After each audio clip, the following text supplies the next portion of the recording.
Loneliness is one of those experiences that almost every human being carries, but very few dare to confront. It's a silence that creeps in during the night, in the middle of crowded rooms, or even when laughter surrounds you.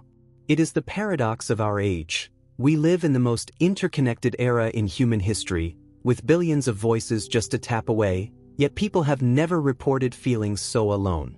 How can a world filled with endless notifications, endless streams of faces and voices, leave us emptier than silence itself? The truth is unsettling. Loneliness is not simply the absence of people.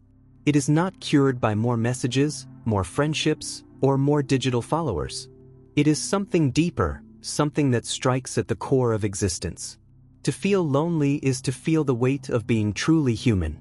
It is to sense that beneath all the noise, there is a self that no one else can fully touch. Modern society teaches us to fear this state, to drown it in distractions, to treat solitude as a failure of belonging. Yet what if this fear is misplaced? What if loneliness is not a curse, but a signal, a doorway to something greater? Philosophers have long understood what most of us desperately avoid, that loneliness is not just personal pain, but a universal condition of life. Nietzsche, more than anyone, believed that solitude was not only unavoidable but essential. He saw that only in the silence of separation could one begin to hear the faint voice of truth, the beginnings of individuality, and the path toward freedom. But here lies the paradox. The very thing we run from may be the very thing that sets us free. Loneliness might not be a weakness to escape, but a hidden strength to embrace. It is not the shadow of despair, but the shadow cast by independence. And so the question emerges, is loneliness truly a prison, or is it the first step toward liberation? For Friedrich Nietzsche, the gravest danger to human freedom was not the whip of the tyrant, but the invisible chains of the crowd. The collective, he warned, has a suffocating power. It lulls the individual into obedience, not through violence, but through belonging. It convinces us to trade originality for acceptance, to silence our own thoughts for the safety of shared illusions. Nietzsche called this the herd instinct. It is the natural impulse to blend in, to avoid standing out, to march in step with the many rather than risk walking alone. In ancient times, belonging to the tribe was a matter of survival. But in the modern world, Nietzsche argued, the herd instinct became a kind of spiritual poison. It was not the wolf at the door that destroyed man's potential, but the warm embrace of conformity. To Nietzsche, mediocrity was not born from a lack of intelligence but from an excess of obedience. The crowd offers comfort but robs us of growth. It offers certainty but strangles creativity. To live entirely within its embrace is to forfeit the possibility of becoming anything greater than ordinary. And this, Nietzsche believed, was the true tragedy of modern humanity, not oppression from above, but submission from within. He saw morality itself as a tool of the herd, a system designed to keep individuals small and compliant. Concepts of good and evil, he argued, were not eternal truths but inventions of the many, created to restrain the few who might rise above. To question these values was dangerous, but to obey them blindly was far worse. The man who never dares to step outside collective morality, Nietzsche wrote, remains forever a servant of the herd. This is why Nietzsche saw isolation as more than a condition. It was a necessity. To think independently, one must detach from the roar of the crowd. The philosopher himself lived this truth, spending long stretches in solitude, cut off from the academic world, his health declining, his friendships broken. Yet in that silence, he forged ideas that would shake the foundations of Western thought. Loneliness was not his prison. It was the forge where his originality was hammered into being. History gives us countless echoes of this truth. The greatest minds rarely belonged fully to their age. Socrates was condemned by Athens for questioning its beliefs. Galileo was silenced by the church for seeing beyond its dogmas. Even Nietzsche himself was dismissed, mocked, and left in obscurity until after his death. To be original is almost always to be misunderstood in the present, for originality is a threat to the stability of the herd. And so Nietzsche's warning becomes clear. Loneliness, though painful, is the price of freedom. To escape it is to dissolve back into the mass, to accept second-hand thoughts and borrowed values. But to endure it is to step onto the path of becoming. Only when we turn away from the crowd's comforts do we begin to see with our own eyes, to think with our own mind, and to shape life according to our own will. In the end, Nietzsche did not fear tyrants or dictators nearly as much as he feared conformity. For the tyrant may imprison the body, but the crowd can imprison the soul. And only through solitude, only through the courage to be alone, does the individual break free. Loneliness has always carried a dark reputation. In the modern world, we are told to avoid it at all costs, to drown its silence with constant notifications, endless scrolling, and a manufactured sense of connection. Society whispers that to be alone is to be broken, undesirable, or socially failed. But beneath this cultural stigma lies a deeper psychological truth. Loneliness is not merely an absence of others. It is an encounter with ourselves. Carl Jung warned that in the stillness of solitude, the shadow stirs. The shadow is not a monster in the closet, but the hidden fragments of our personality, the impulses, fears, and desires we exile from the daylight of social acceptance. When we are surrounded by people, the performance of our persona shields us. We smile, nod, adapt, and play roles. But when the room falls silent and no one is left to impress, the shadow slips out from behind the curtain. Loneliness becomes the stage where we meet what we have long avoided. Psychology confirms what philosophy intuited. Studies show that solitude often heightens creativity and deepens self-awareness. Great thinkers, artists, and revolutionaries have drawn strength from deliberate isolation. Nietzsche himself argued that retreating from the crowd is often necessary to escape mediocrity and discover one's true voice. In solitude, illusions crack. The noise of social validation fades, leaving us face to face with truths we would rather ignore. Yet modern society pathologizes loneliness, treating it as a disease to be medicated or eliminated. But what if loneliness is not an illness, but a hidden teacher? What if the discomfort is the very point? In psychological terms, the confrontation with the shadow is painful precisely because it dismantles illusions. We are forced to admit that the heroic image we present to the world is incomplete. We are not as purely good, noble, or innocent as we pretend. The shadow whispers of envy, selfishness, aggression, and desire. To acknowledge it is to feel shaken, but also to grow. Those who dare to sit with loneliness find themselves changed. The shadow, once feared, becomes integrated. The individual begins to see themselves not as a fragmented mask but as a whole being, light and dark together. Jung called this process individuation, the journey toward wholeness. And paradoxically, it is often the silence of loneliness that initiates it. Loneliness, then, is not the absence of life, but the crucible in which authentic life begins. It is the laboratory of transformation, where illusions are stripped away and truth is confronted. To reject loneliness is to reject the chance of self-discovery. To embrace it is to stand at the threshold of profound change. Perhaps this is why so few can face it. To be truly alone is to face the most dangerous encounter possible, the encounter with ourselves.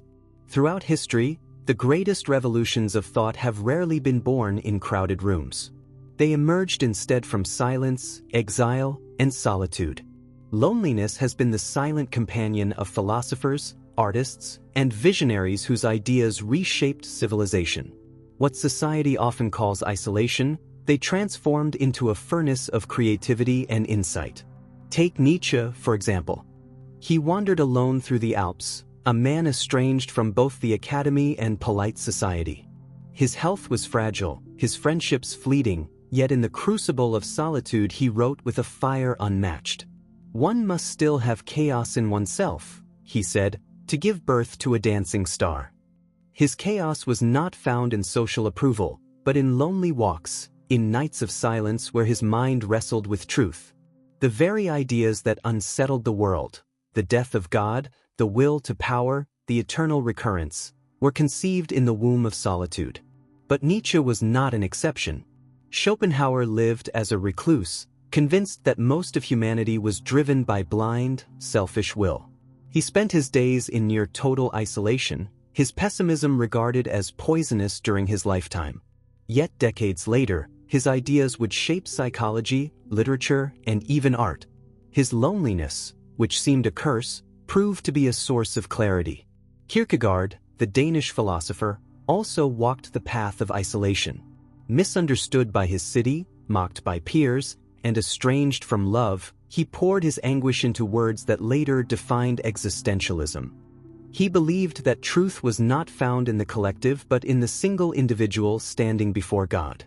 His solitude gave his words their weight, turning personal despair into universal philosophy. Even outside philosophy, loneliness has been the soil where genius takes root. Franz Kafka lived in quiet torment, writing stories that few around him understood. His works, filled with alienation and dread, spoke to the hidden loneliness of modern existence. Nikola Tesla, too, lived on the margins, consumed by his inventions, estranged from human relationships, yet gifting the world electricity, radio, and wireless vision far beyond his age. These men were not weakened by their solitude, they were sharpened by it. Their isolation stripped away distractions, forcing them to confront their own minds with unflinching honesty. While the world sought comfort in crowds, they accepted discomfort in silence. And from that silence came visions that ordinary minds could not grasp. Modern culture teaches us to fear loneliness, to treat it as a defect. But history tells another story. Loneliness is not a void to be filled. It is a forge where ideas are hammered into existence. It is a crucible that tests the soul, separating those who conform from those who dare to imagine. The pattern is clear.